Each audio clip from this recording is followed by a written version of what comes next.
तो महादेव गीते हा तुम्हाला काही देत नसन, त्याच्या संस्काराप्रमाणे कष्ट करून तो जगत असेल म्हणून त्याला हॉस्पिटलला न्यायचं नाही का? ही भयंकर टोळी आहे.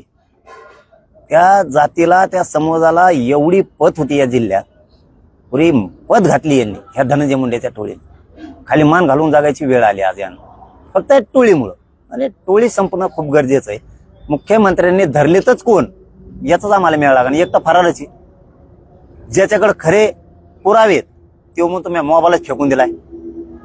तो कोणाचा बी चाट आहे, त्यांनी मोबाईल फेकून दिला. जणू मोबाईल फेकून नाही दिला त्यांनी, धनंजय मुंडेकडे ठेवला असेल. ते 100% संशय त्यांनी धनंजय मुंडेकडे ठेवला, कारण तिकडे नाशिकडे कुठेतरी होता गेला असेल. तो रचीन देऊन आला असेल, कारण त्याच्याकडे सगळ्यात जास्त पुरावे आहेत. कारण मान्य न्यायालयासमोर न्यायालयाच्या पटलावरती एक विषय आलेला आहे, आपल्याच मीडियाच्या बांधवांनी आणलेला आहे.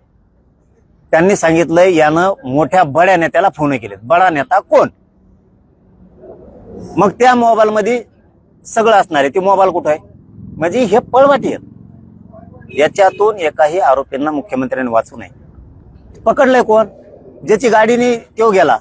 आधी तर म्हणले तिकडच होता, मीडियाच्या बांधवांना दाखवलं ते कोणत्या टोल नाक्यावर दिसला, म्हणजे त्या दिवशी इथूनच गेलाय, म्हणजे तो बिडातच होता.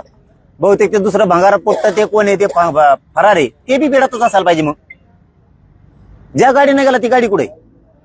पोलीस स्टेशनला झाकून ठेवली. काय तिला मळ लागतो का? तो आरोपी कुठे आहे? त्याला कसा आरोपी केला नाही? ह्यो कोणाच्या घरी होता, त्याला कसा आरोपी केला नाही? काही लोक खोटं बोलून आळंदीला मुक्कामी येत म्हणे आम्ही दर्शनाला आलो, त्या लोकांना असं आरोपी कसं काय नाही केलं? मुख्यमंत्र्यांनी पकडलेत कोण?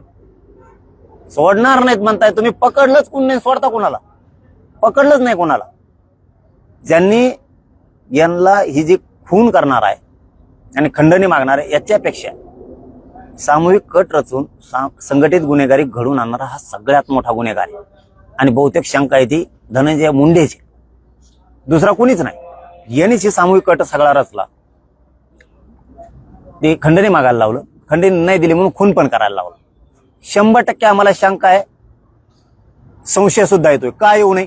कारण हे लोकच्या संशय, लोकच्या संशय ते सगळे. याला त्यावेळेस 5 वर्ष 10 वर्ष पैसे गोळा करत होते, तवर याला आठवलं नाही. मग याला थांबवलं का नाही? मला तर वाटतं त्या सरमाड्याची का खरमाड्या कोण आहे त्याची एवढी प्रॉपर्टीच नाही. 5-25 कोणी भरत्या ना भाऊ इतके पैसे, त्याला काय करायचे एवढे पैसे? हे कोणत्या तरी त्या मंत्र्याचे पैसे आहेत 100%. म्हणून त्याची ईडी चौकशी होणं गरजेचं आहे. ती केस अंडर ट्रायल चालणं गरजेचं आहे.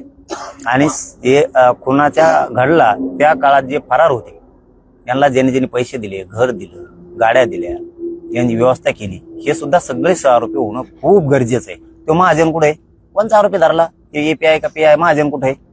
त्याला का नाही आरोपी केलं? तो कुठं आहे? तो दुसरा शिवाजीनगर पोलीस स्टेशनचा तो कुठे आहे? सो हिंदू त्या सांगते रोहित कुठे म्हणून तो गाडीत बसतो खाली उतरू, तो कुठे आहे? ती तपासण्या करणाऱ्या डॉक्टरला आरोपी केलं का? असं काय दुखत होतं म्हणून त्यांनी तिथं ठुलं? त्या डॉक्टरची का चौकशी झाली नाही? आणि चौकशी केली त्याला आरोपी का केलं नाही? गेवरात कुठं ते हे नेऊन दिलेत, रगी नेऊन दिल्यात, त्या पियाची का चौकशी केली नाही? शिडीआर का नाही घेतली 1 महिन्यापासूनची त्यांची? त्यांना कसं कोणाला धरलंय? कोणाला?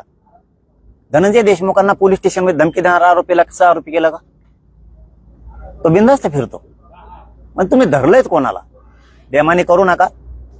ही जी आनंदाची गादी मिळाली ना, मराठ्यांमुळेच मिळालेली. फडणवीस साहेब सोपं समजू नका. हातबल होता तुम्ही, शेवटी याच मराठ्यांनी तुम्हाला त्या गादीवर बसवलंय. मराठ्यांशिवाय पान हलू शकत नाही राज्यात. आमच्याशी बेमानी केली तर आनंदावर विरजण पडू शकतं. सोपं समजू नका तुम्ही.